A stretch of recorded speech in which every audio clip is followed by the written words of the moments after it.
வணக்கம். ஆன்மீக செய்திகள். தேனி மாவட்டம் கூடலூர் தாமரைக்குளம் ஈஸ்வரன் கோவிலில் புனரமைப்பு பணிகள் நடைபெற வேண்டும் என்ற வேண்டுதலுடன் கார்த்திகை திருநாளை முன்னிட்டு பெண்களின் 1008 அகல்விளக்கு பூஜை நடைபெற்றது.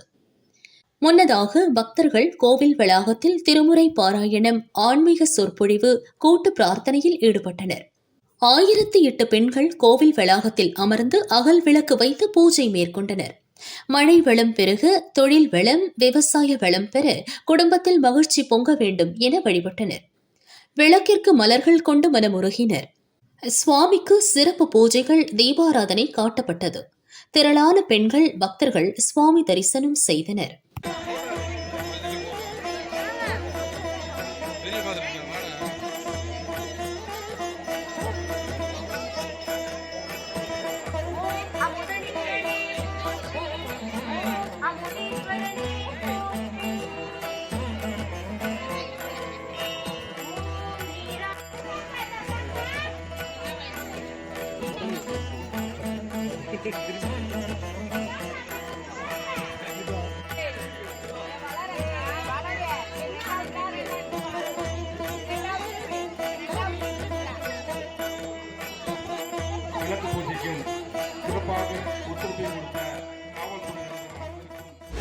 சென்னை திருவொற்றியூர் ஆதிபுரீஸ்வரர் தியாகராஜ சுவாமி வடிவுடையம்மன் கோவிலில் ஆதிபுரீஸ்வரர் சன்னதியில் கனம்புல்ல நாயனார் அருள் பாலிக்கிறார்.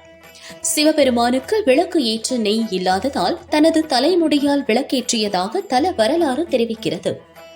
கனம்புல்ல நாயனாருக்கு இன்று குருபூஜை நடைபெற்றது. முன்னதாக எண்ணெய் காப்பு சாற்றப்பட்டது. தொடர்ந்து பஞ்சாமிர்தம், தேன், பால், இளநீர், சந்தனம் மற்றும் வாசனை திரவியங்களால் அபிஷேகம் நடைபெற்றது. வஸ்திரம், வண்ண மலர்கள் அலங்காரத்தில் கணம்புல்ல நாயனார் எழுந்தருளினார்.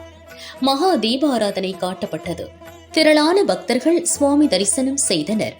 பக்தர்களுக்கு பிரசாதம் வழங்கப்பட்டது.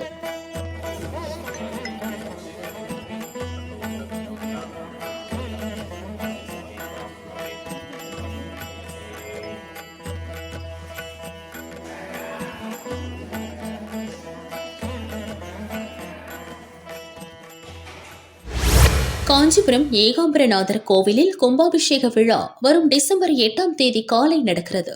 திருப்பணிகள் இறுதிக்கட்டத்தை அடைந்த நிலையில் யாகசாலை அமைக்கும் பணியும் நிறைவு பெற்றன. பல்வேறு புனித நதிகளில் இருந்து எடுத்து வரப்பட்ட புனித நீருக்கு காஞ்சிபுரம் கச்சபேஸ்வரர் கோவிலில் வைத்து சிறப்பு பூஜைகள் நடைபெற்றன.